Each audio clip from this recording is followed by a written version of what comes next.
Well, good morning. It's nice to see everybody. Some of you I've met a few days ago, and many of you not. So it's nice to see some faces I know and some faces I've yet to get to know. So in Dogen Zenji's Shobogenzo, there is a chapter called 108 Gates of Dharma Illumination. And you might have run across it, and you might not have, because this chapter is the 11th fascicle in the 12 fascicle version of the Shobogenzo, and it doesn't show up in the other longer versions. So actually, it's only been fairly recently that I myself have spent any time with this chapter, which I think is really, really interesting. Mostly, this chapter is a long quote that Dogen Zenji kind of lifted and included in his fascicle from another text called the Sutra of Collected Past Deeds of the Buddha. So in its context, this is the Buddha sort of giving, it's not quite a summary, but it's a really helpful compilation of a lot of teachings. And so I'm just for my own personal study, I'm going through them one at a time and really looking at where did these things come from, what was the point of Dogen Zenji kind of including this text. So the first gate of the 108 gates, the first gate is the gate of right belief. And he starts right out with this thing. So right belief is a gate of Dharma illumination, for with it the steadfast mind is not broken. I think it's really interesting that the sutra starts right off with a gate that is a real challenge for a lot of Western people. Belief, right? Western Sanghas, in my experience, are full of people who have maybe left a practice in a Judeo-Christian tradition, sometimes because they're not comfortable relying on what some people would call blind faith or being told what to believe. And so somehow Zen is an alternative, is a good alternative to that. One of the first ideas I think we encounter in a Zen center when we first take up practice is this assertion that the Buddha taught that nothing should ever be taken on faith, right? That we should thoroughly test everything for ourselves. It's easy for us to believe that this is saying we should only trust our own experience, that our own discernment sort of reigns supreme, we're the only real experts. And there's some truth to that, but actually when I encounter it in Dharma centers, it's often a distortion of a piece of Buddhist scripture that I think is perhaps one of those most often taken out of context in the West. And that's the Buddha's encounter with the Kalamas in the Kalama Sutra. And it says, "Come, Kalamas, do not go upon what has been acquired by repeated hearing, nor upon tradition, nor upon rumor, nor upon scripture, nor upon surmise, nor upon axiom, nor upon specious reasoning, nor upon biased or a notion pondered over, nor upon another's seeming ability, nor upon the consideration, this monk is our teacher. When you yourselves know these things are bad, blamable, censured by the wise, undertaken and observed, these things lead to harm and ill, abandon them.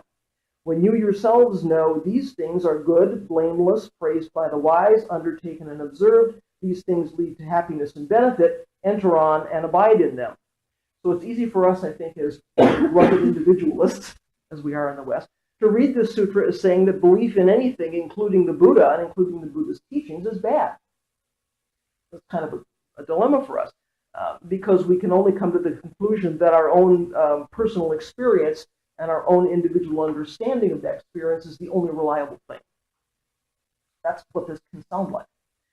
That's not at all what's actually happening in the sutra. Sometimes I'll see people reading this and interpreting this, and it shows up, if you read around on the internet, if you read around the text, you run into this a lot, right? This idea that, Buddha said, don't even believe in me, or even what I'm teaching. And we can take that as an excuse to kind of do whatever we want. Well, I don't need to teach. I don't need Sangha. I'm going to do this myself. This is all about me. Actually, what's happening in the sutra is that the Buddha has been approached by a group of people who are confused because there are various religious teachers coming through the area with a parade of various teachings and practices. And because each one of these teachers has his own teaching, his own different teaching, he or she may be teaching and disparaging the teachings of others. And you can imagine, as a community hearing all of these things happen, how do you sort through this? Right? How do you make sense? This teacher says, well, this is good. This is that. Doesn't know what he's talking about. That's kind of hard. I mean, we know in the modern West, for the first time ever, we have access to all the streams of teaching. We sort through this. So this group has heard good things about the Buddha and thinks that maybe the Buddha can help them sort this out, that he can set them straight. So a group of these folks go to him and they ask for some guidance. Now these folks already have some degree of spiritual refinement. They've already tried several practices. They've got some kind of understanding, some kind of learning. But the Buddha can't just kind of leap right in and start teaching the way he would teach because these folks don't have background. So he tells them that they are right to doubt all the various things that they're hearing, that all these things that they've been told, and he starts having a dialogue with them, which is a series of questions, which lead them logically through the conversation to discover for themselves that the three poisons, greed, anger, and ignorance, are the basis for unwholesome living. So he makes kind of a logical thing, but he doesn't just tell them these three poisons are going to hurt you. He leads them through an interesting conversation, a series of questions, where they come to that conclusion for themselves, because he wants them to get it for themselves. So this teaching is immediately verifiable by logic because of this conversation.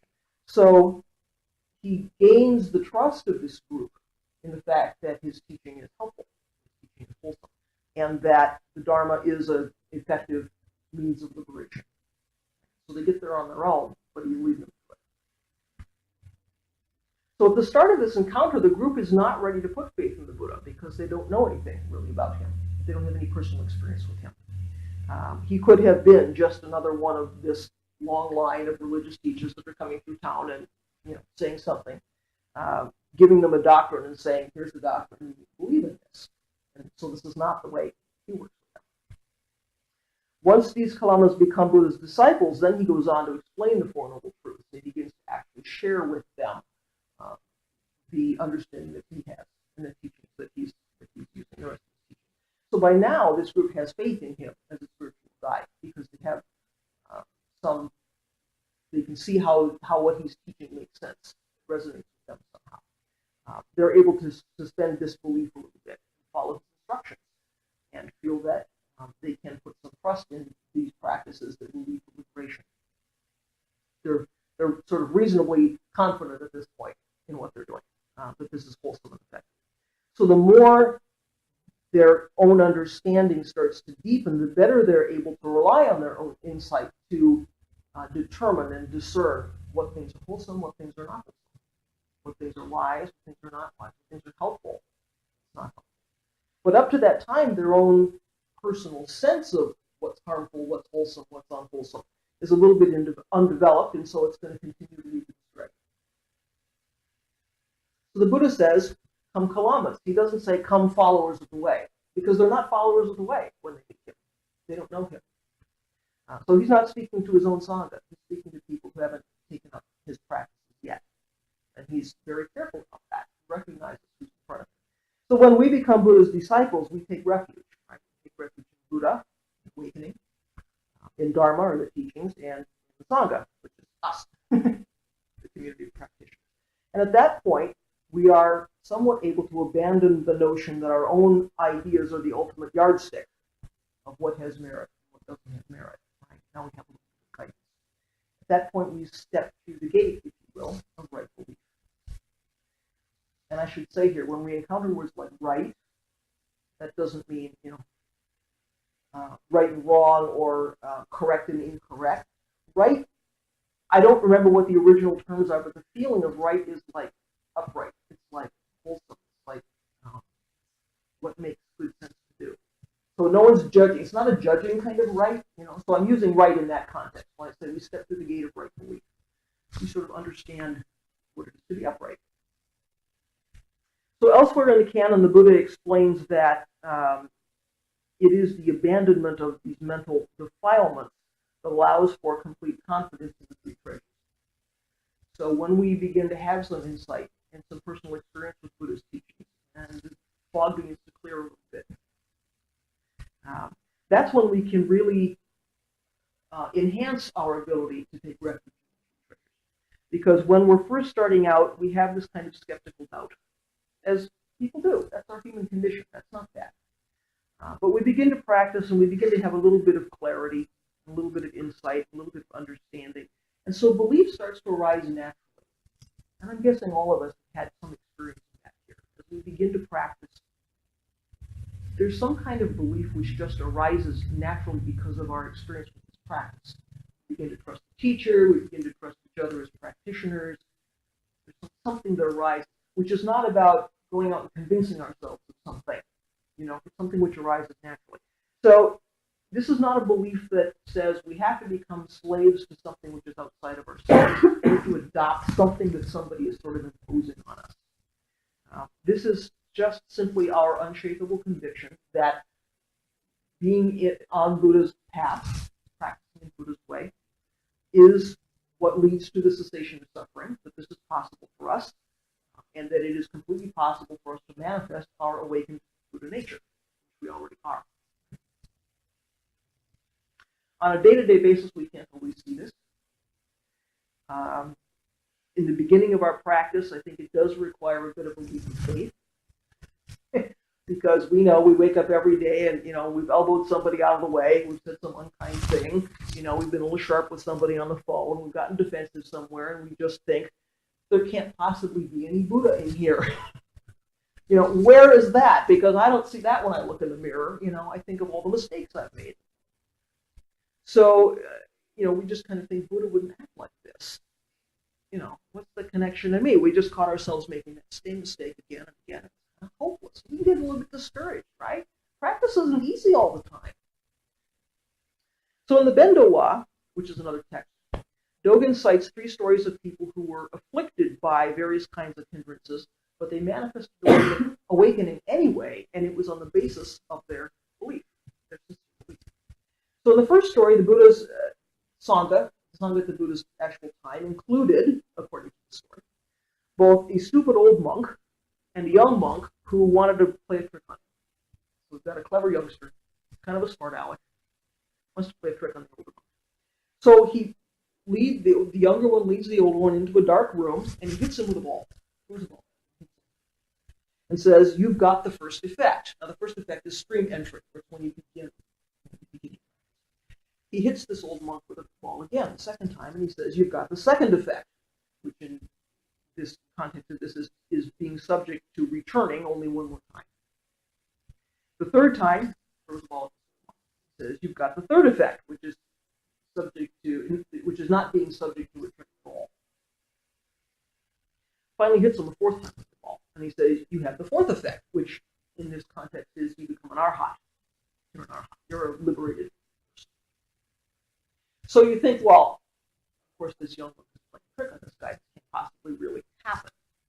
But because this old monk had this really deep, sincere belief in Anyatara Sambodhi, or this unsurpassed awakening, he actually comes out of this darkened room having had an awakening experience. He's now an awakened being. He, experiences the fourth effect, if you will, attains nirvana. So the joke is on the young monk, right? This young monk wants to make a fool of him. And he turns the tables. Because of his deep, sincere, unshakable belief put away, he actually experiences the fourth effect and achieves it. So that's the first story that Dogen talks about. The second story is about a nun who recalls somehow that in a previous life, she was a courtesan. She was a lady of life. She was kind of vain, she was pretty greedy, was not living a wholesome life. When she died, she fell into hell, into one of the hell realms, because of this unwholesome kind of living. However, somehow in that lifetime, somewhere, she had put on an okesa, like this that your teacher wears. She'd put one on as a joke. It had not been, for real. She wasn't her name, but she put one on as a joke. On the merit of that alone, somehow, she achieves awakening. She achieves, in a subsequent rebirth, she becomes liberated.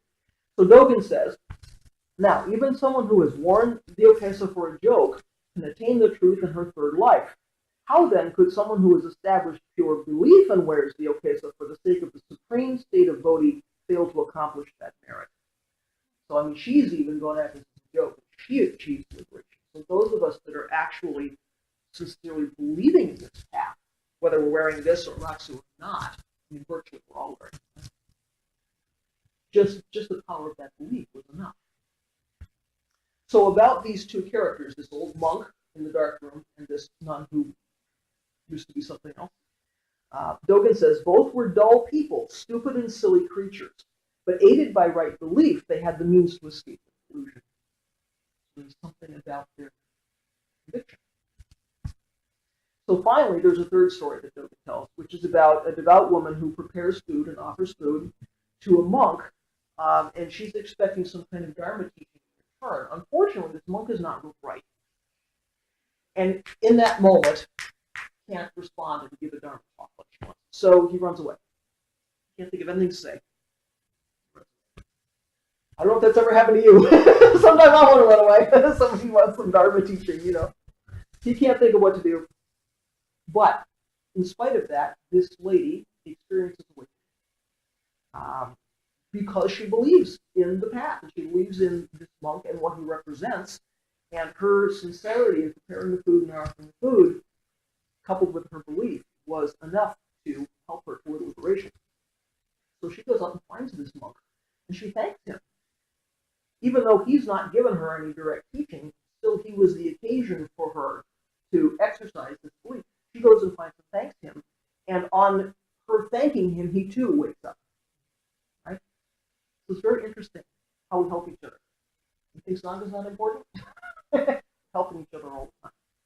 So Dogen says, this did not derive from her wisdom, did not derive from writings, did not depend on words, and did not depend on thought. She was aided only by her right belief. So even though she got no direct teaching from this guy, somehow her belief was enough. So in this text, Dogen goes on to make the point that Buddha's teachings have spread far and wide, and we certainly know that's true today. And he says, he makes the point that if awakening required that everybody who heard these teachings was already extremely intelligent, very wise, had a lot of clarity, and that there was no element of right belief, then that kind of spread of this practice wouldn't happen.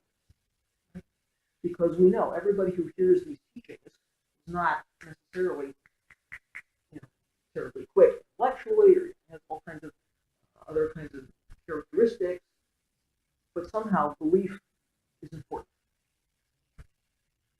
So clearly Dogen considers belief to be an essential element for our awakening, for our practice. And interestingly, in fact, he advocates waiting to practice sometimes until this belief has arisen. He says, as a general rule, when right belief emerges in our mind, we should do training and learn and practice. Otherwise, we should rest for a while. I think if we're working really hard to convince ourselves of something, that's not what this is about. Can we suspend that for a little while? And can we suspend what we think practice ought to be and who we ought to be as practitioners? And simply feel that sincere belief of what we're doing is wholesome. And something's going to happen anyway. It's not magic, this is our human condition. But he says that disbelief can make it kind of difficult, very difficult, for us to take in the teachings, work with the teachings. So can we suspend that? Simply listen to what our teachers are saying, watch what they're doing, and we can create ways for that to begin. That all kind of makes sense to me, because without some kind of firm conviction that makes it possible to see the causes of our suffering, see the roots of our suffering, to understand the nature of that, and to understand the nature of how the universe really works, what Dharma is about. Until we get to that point, it's hard to practice. Why would we take up this practice in the first place if we didn't think there was something happening here? Each one of us got here on some different trajectory. Some of us probably read a book. Somebody met somebody who was doing this crazy practice. And something clicked. It felt like there's something here. I don't understand it. I couldn't explain it, but there's something happening. There's some belief arising. So it would be, I think it's difficult to sustain ourselves in this practice. We all know it's hard enough some days just to get on pushing, right? I mean, in addition to, do we have enough time, but just are we motivated to get on pushing? If we didn't have some kind of right belief, some kind of conviction that what we were doing was helpful and wholesome, that would be impossible. So all of those things are important. So cultivating this right belief can sound like kind of a tall order. How do we do that? How do we practice that? How do we notice that? Help it to arise. Until we have some direct experience of awakening, that can be kind of difficult. It can be difficult to believe that it's really possible for us to manifest this Buddha nature that we already are. Not that we have, but that we are, right? Because we look around and think, well, we're just normal folks. We're going about our day, going to work and school, and taking care of our families, and walking dogs. And actually, even Dogen recognizes the difficulty sometimes of believing in our own potential, believing in our own already awakened nature. He says, without experience of the state, without being Buddhist patriarchs, we do not have the wisdom of a Buddha, and we do not have the perfect realization of a patriarch. Without a Buddha's wisdom, we lack belief in the state of Buddha. Without a patriarch's perfect realization, we do not experience the same state as a patriarch. So it's not a matter of simply deciding that we're going to believe in the triple treasure, convincing ourselves somehow intellectually that we are Buddha, that liberation is possible. We can start like the Kalamas did, by sort of suspending disbelief a little bit, deciding to take refuge in the three treasures, practice the three treasures, but moving in a logical progression through a practice that illustrates how those three forces arise for us. We begin to see how that happens. Once we start to pay attention, we notice. It's not always bubbling, right? But we don't always notice it because we're busy with stuff. So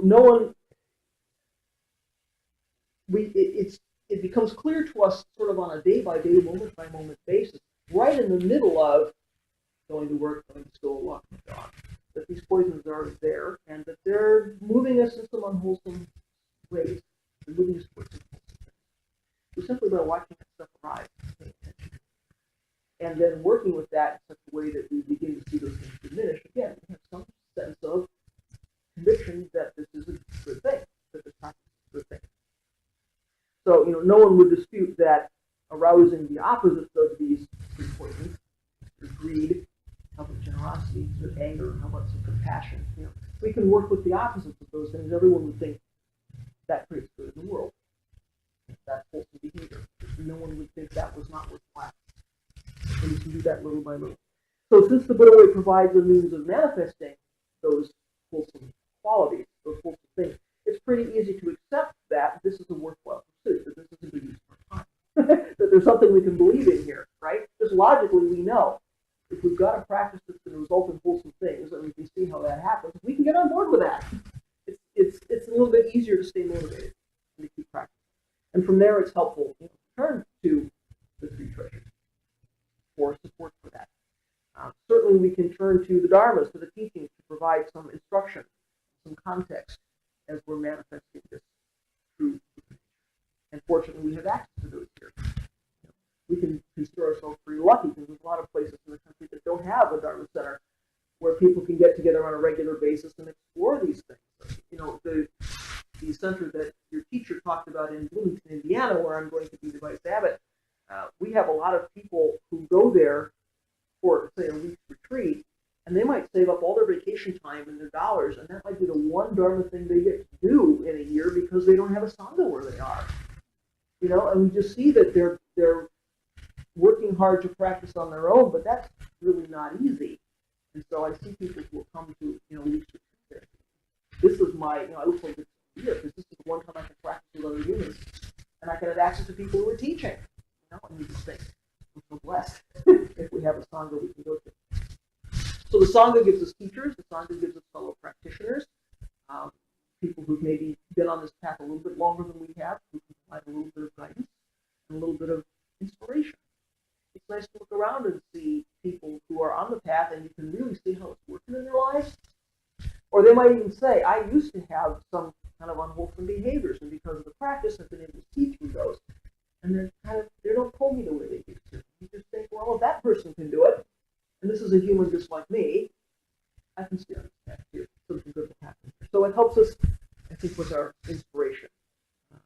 It kind of opens our eyes, opens our hearts a little bit to the kind of bodhisattva work we can do in the world, the kind of practice we can carry. So really, certainly in my experience, and probably in yours, just being in the presence of long-time practitioners can really sort of bolster our belief in the power of Zazen, the power of sitting together, Dharma study, communal work, and all the sort of core practices that Doug has talked about with us, working on see how those are working for people who've been doing this longer. And that's not just teachers. It's peers and Sangha members too.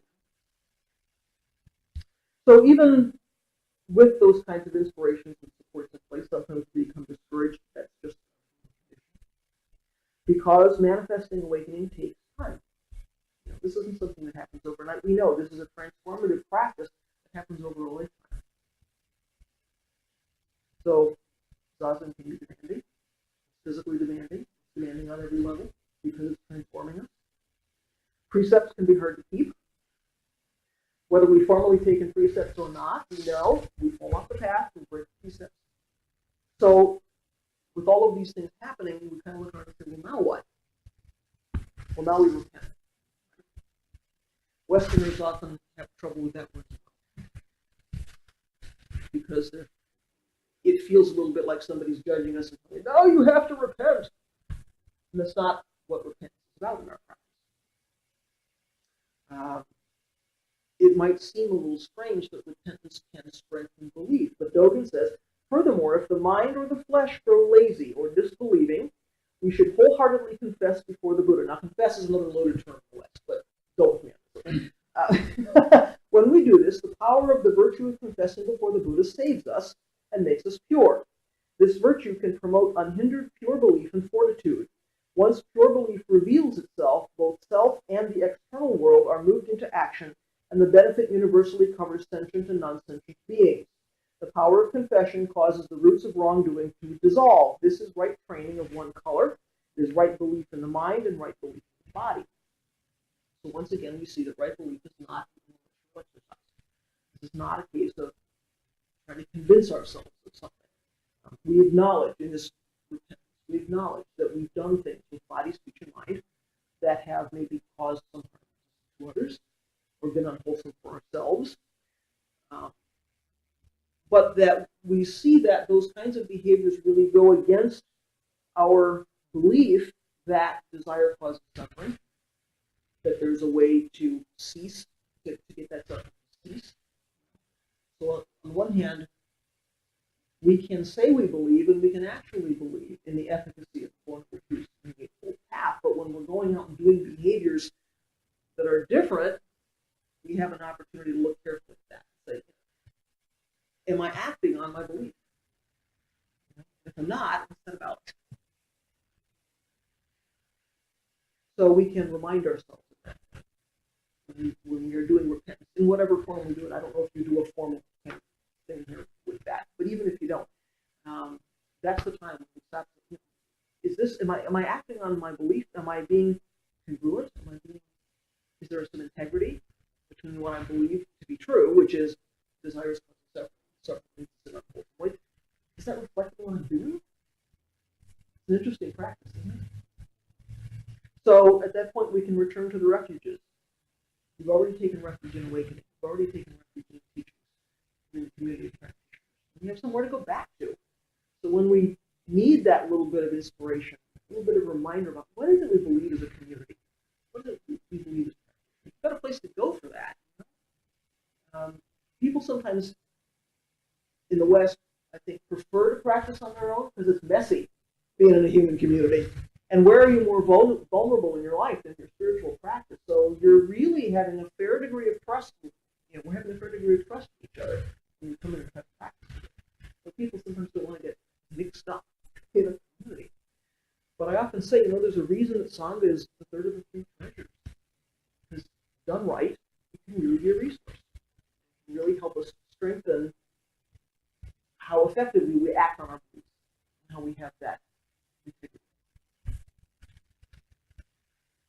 And I think those are the ways that we come to realize that belief is not something we just hold in the mind. It's not an idea that's just something we hold in the mind. It's got to be mind and body. It's got to be body, speech, and mind, right? There's got to be consistency. There's got to be connection between what we say we believe and what we're actually doing. The practice is that middle way. That's how we come to that integration. So when we are clear about what we believe and we act on those beliefs, we are giving those beliefs physical form. And we can talk about form and emptiness if you want to go there. But now we're really giving some physical form to those beliefs because we're acting them out in the world. They have some form in our internal landscape. They have some form in our external landscape as well. So that in itself is a manifestation of awakening. That in itself is a manifestation of the Buddha nature that we are. So when we look around and we see somebody acting in a wholesome way, there's some hope for us, right? So again, here we are in the Sangha. We look around and we see somebody acting in a really wholesome way, an awakened kind of way. There's some hope for us. There's some inspiration for us. That in itself is a manifestation of Buddha nature. So we can see our belief is well placed. There is, we are Buddha nature, and it manifests. So we see that, we experience it for ourselves. We vow to go on doing that. And in that way, our steadfast mind, I get the steadfast mind. Our steadfast mind is broken. So that's enough for me. What would you like to say, or questions you have, or discussion you'd like to have around anything that's come up here? Who'd like to jump in? Send you all into silence. Or I've confused you all into silence.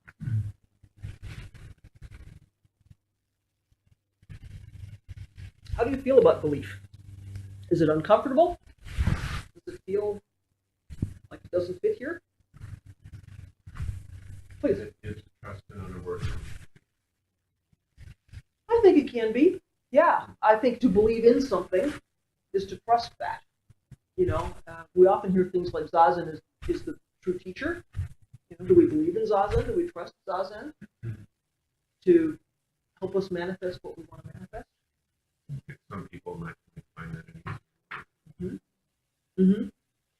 I think that's true. In the West, people would find that an easier word. When you look at translations of text, people will translate things belief. And my guess is that the word, I don't know what the original word is here, but my guess is it's belief rather than trust. But I think for us here, there is a real connection. I think you really can use it that way. Because again, we're not talking about somebody says, here's a doctrine. Now, you have to just sort of take that whole cloth and believe it. Because our practice is based on manifesting something. As I say, in the beginning, it's a leap of faith. Really. Because we don't necessarily think we can manifest that Buddha nature. But it's possible for anybody to manifest that Buddha nature. That can feel a little bit kind of fantastic. That's why I say I think the value of Sangha is we see people who are really diligently practicing, and we can believe in it. I think that's a difference there too. The belief that we're talking about is we eventually have everything, and that's a different sort of thing than belief for some of the time and place. Exactly. And I think that's why Dogen says, until we have some little bit of understanding, it can be difficult to stay motivated. And so in the beginning, it's a bit of a leap of faith. But if we see it in other people, we think it's possible for ourselves. So this is the value, again, of teaching Sangha. Because if they're on the path, guiding us on the path, leading us on the path, they can do it, then we can. So, can you look at somebody when you first begin to practice? Can you look at somebody and say, I see your Buddha nature? Probably not. But you hang out with people for a while and you see that manifested. That's cool. Somebody else had it. Please make it. Mention the term suspension. That's one that we're well experienced in because we suspend disbelief when we read the novel, when we read a story, when we see a story on the screen, we suspend disbelief. So there's that part's easy to start with. It is, however, when you're suspending disbelief in that case, you're doing it with the understanding that what you're seeing on the screen is not actually real. And when you kind of wake up from that dream, you say, well, I'm willing to go along with that for the purposes of enjoying the story, but I don't actually develop belief at some point that story is real. So we have to, it's interesting because with practice, we have to suspend the disbelief, but at some point, it becomes real for us, and we do believe in it because we actually do see it. Yeah. Well, if the story is real, yeah, then we will. As if we were watching that. Mm-hmm. Mm-hmm. Please. phrase, I used to know, now I believe, and belief is something like that you become and manifest your beliefs, and express your beliefs through your actions. Yes, that's a good point, because there can be a real disconnect. Right. You know, well, I believe something, but do I manifest that? You know, so our practice, our Zazen practice, is really about integrating that. So do we have integrity? Integration is integrity, right? So does everything match? Have we made the connections? Because we know already there's only one unified reality, so already there's no separation. But can we live that way? Can we manifest that? Can we have belief that that's the case? You know, and when we do that, and there's no separation, when we have that kind of congruency, yeah, then belief matches action. And we become that, absolutely. Absolutely. Who else? Many of us come from another discipline, Mhm. which the same terms were used for something very different. Mhm. And that's why it is hard to make that change. I mean, belief of faith was blind belief in things that didn't make any sense at all. Right. Because you're supposed to. Right? And somehow you're morally controlled if you don't. That's right. And most of us are here because we don't feel that way anymore. So it is hard to make that commitment until we understand what you were just saying. Absolutely. Which is why I think it's important to talk about it. You know, people are uncomfortable with words like belief, and I get that. But in a lot of ways, that's why I'm talking about it, because we do have an opportunity to practice with belief if we really understand what that means in our context. You know, and I think we do get scared, because who wants to sort of give up that kind of control and feel brainwashed? Someone's going to believe this. Somewhere in our lives, we've encountered it, you know, I mean, inside religion and outside religion. Somebody wants us to believe something. And how do we investigate that? And so in our practice, how can we investigate what belief is about? It's an interesting opportunity. Because we know in our practice, anytime we have some discomfort, there's something we can look at, right? there's something we can practice. It's not always fun. But that's why we look to each other for support. But you're right. And you know, many people come, I think, to Zen practice because they want something which doesn't feel. They want some spiritual practice, but they don't want something that feels religious. So people can be really uncomfortable with this stuff and words like belief. So as a community, and it's important to figure out what does that mean for us. And maybe the word is trust here. Maybe it's not belief. You know. But as you practice together, you're a relatively young Sangha. As you practice together, you sort of begin to develop that Sangha voice. And you have some shared culture around some stuff. And this might be one of those things you talk about. What does that mean for you? Anyone else this morning? Where would you place studying and reading in this process? Really want to read these books. Sure.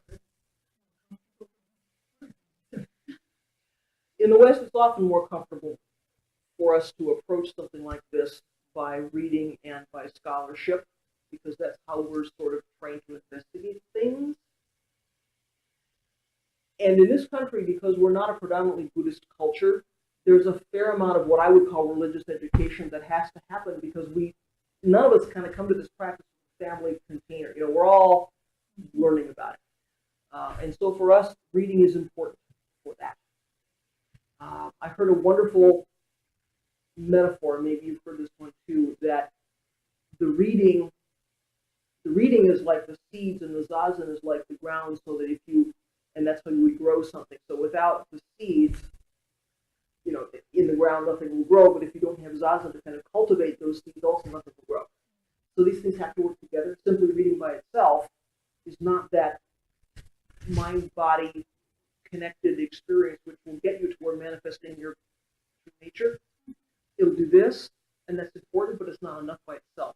So, I mean, certainly people want to point to that old Bodhidharma verse about special transmission beyond words and letters and say, well, that means we should never read. You know, that all reading is counterproductive in your practice. That's not what that's about.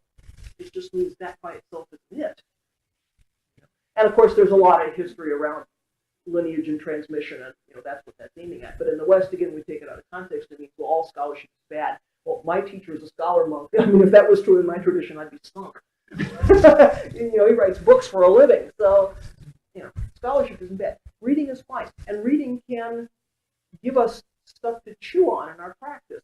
It can be as inspirational to read about somebody's practice as it can be practiced with somebody. So if that's all you're doing, it maybe isn't enough. But I certainly wouldn't not read. I'm going to read and write stuff. Well, I've got a chapter coming out in the book pretty soon. I mean,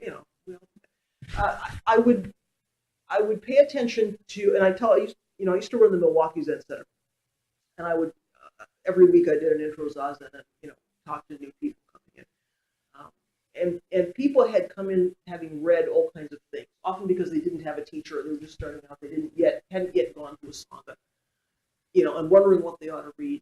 I would say, well, you can read anything you want, but be sure you know the perspective of that author. Is that person coming from Tibetan practice, from Zen practice, from Vipassana practice, from Christian practice? Because it could all have merit, but how do we sort it out? So it's just useful to know, am I reading, what perspective is it? Because people would say, well, I read this that claims to be a Buddhist teaching, and I read this that claims to be a Buddhist teaching, and they're completely different. How do we sort that out? You got to know, what from what perspective is that person practicing, right? Because it can really get confusing. There's a lot of stuff out there. So, read things that are helpful to you, but understand the perspective of that person. And of course, there are some texts which are very scholarly, and they're about sutras, and there are some that are less scholarly, and they're about